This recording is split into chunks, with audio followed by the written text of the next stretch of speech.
மீண்டும் ஒரு விளையாடியது உங்கள் அனைவரையும் சந்திப்பதில் பெருமகிழ்ச்சி. இன்றைய தினத்தில் சனிக்கிழமை என்பதால் 2 போட்டிகள் ஆரம்பமாகின்றது. முதலாவது போட்டி, அதாவது 17வது போட்டியாக சென்னை சூப்பர் கிங் மற்றும் டெல்லி கேபிட்டல்ஸ் அணிக்கு இடையிலான போட்டி சென்னை சிதம்பரம் மைதானத்தில் ஆரம்பமாகின்றது. இந்த போட்டியை பொறுத்த நாணய சுழற்சி வெற்றி பெற்றிருந்த டெல்லி கேபிட்டல்ஸ் அணி ஆரம்பத்தில் நாணய சுழற்சி வெற்றி பெற்று தமது அணியை துடுப்படுத்த ஆட தீர்மானித்தது. அதன் அடிப்படையில் டெல்லி கேபிட்டல்ஸ் ஆரம்பத்தில் வீரர் ஜாக் பிரைசர் 0 ஆட்டம் இழந்திருந்த வேளையில் முதலாவது விக்கெட்டுக்காக 0 முதலாவது விக்கெட் வீழ்த்தப்பட்டிருந்தது ஒரு அழுத்தத்தை ஏற்படுத்தியது. அதன் பின்னதாக அபிஷேக் போரல் மற்றும் ராகுல் 2வது விக்கெட்டுக்காக 36 பந்துகளில் 54 ஓட்டங்களை பெற்றுக் கொடுத்திருந்தார்கள். அதன் பின்னதாக அபிஷேக் போரல் 20 பந்துகளில் 4 ஓட்டங்கள் 6 ஓட்டம் 3 இடங்கள் 33 ஓட்டங்களோட ஆட்டம் இழந்ததைத் தொடர்ந்து அக்ஷர் பட்டேல் மற்றும் ராகுலுக்கு இடையிலான 3வது விக்கெட்டுக்கான இணைப்பாட்டம் 23 பந்துகளில் 36 ஓட்டங்களை பெற்றுக் கொடுத்திருந்தன.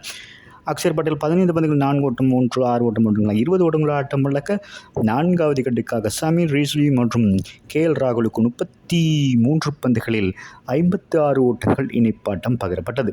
இதில் சமீர் ரிஸ்வி 15 பந்துகளில் 4 ஓட்டம் 6 ஓட்டம் 20 ஓட்டங்களுக்கு ஆட்டம் இழந்திருந்தார். அசுதோஷ் சர்மா 1 ஓட்டத்தோடு ஆட்டம் இழக்க இறுதி நேரத்தில் ராகுல் 51 பந்துகளில் 6 ஓட்டங்கள் 4 ஓட்டங்கள் 6 அடங்களாக அதிகப்படியாக 77 ஓட்டங்களை பெற்று ஆட்டம் இழந்திருந்தார். ஸ்டப்ஸ் ஆட்டம் இழக்காது 12 பந்துகளில் 4 ஓட்டங்கள் 2 6 ஓட்டம் 1 அடங்களாக திருடியாக 24 ஓட்டங்கள் ஆட்டம் இழக்காதிருந்த வேளை நிர்ணயிக்கப்பட்ட 20 ஓவர்களில் டெல்லி கேபிட்டல்ஸ் 186 ஓட்டங்களை பதிவு செய்திருந்தது.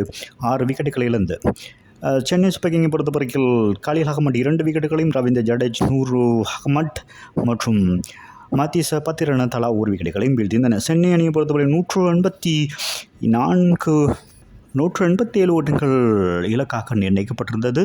டெல்லி கேபிட்டல்ஸால் ஆகவே ரச்சின் ரவீந்திரா 3 ஓட்டங்கள், டேவன் கோன்வோ 13 ஓட்டங்கள், ருத்ராஜ் கேக்காட் 5 ஓட்டங்கள், சிவன் துபே 18 ஓட்டங்கள், ரவீந்திர ஜடேஜா 2 ஓட்டங்கள் என அடுத்தடுத்து விக்கெட்டுகள் விழ 10.4 பந்து வீச்சில் 74 ஓட்டங்களுக்கு 5 விக்கெட்டுகளை இழந்து தடுமாறிந்தது சென்னை அணி.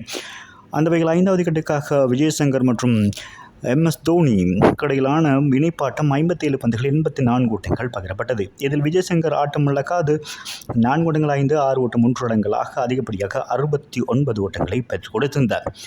MS தோனி 26 பந்துகளில் 4 ஓட்டங்கள் 6 ஓட்டம் 3 இடங்களாக 30 ஓட்டங்களை ஆட்டம் இழக்காது பெற்றிருந்த வழி நிர்ணயிக்கப்பட்ட 20 ஓவர்களில் 5 விக்கெட்டுகளை இழந்து 158 ஓட்டங்களில் மாத்திரமே சென்னை அணியால் பெறப்பட்டிருந்தது.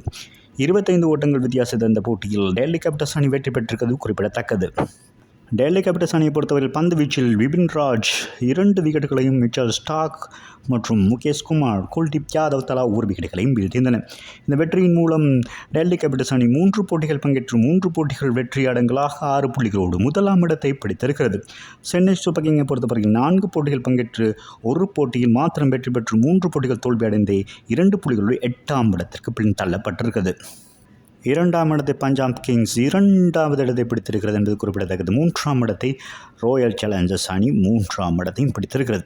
இந்த போட்டியில் சிறப்பாக செயற்பட்டிருந்த ராகுல் இந்த போட்டியின் ஆட்ட நாயகனாக தெரிவான் என்பது குறிப்பிடத்தக்கது. மீண்டும் ஒரு விளையாடி செல்லும் உங்களை சந்திக்கும் வரை உங்களிடமிருந்து விடைபெறுவது உங்கள் அன்பின் பதுலை தாஸ். வணக்கம் அன்பு சொந்தங்களே.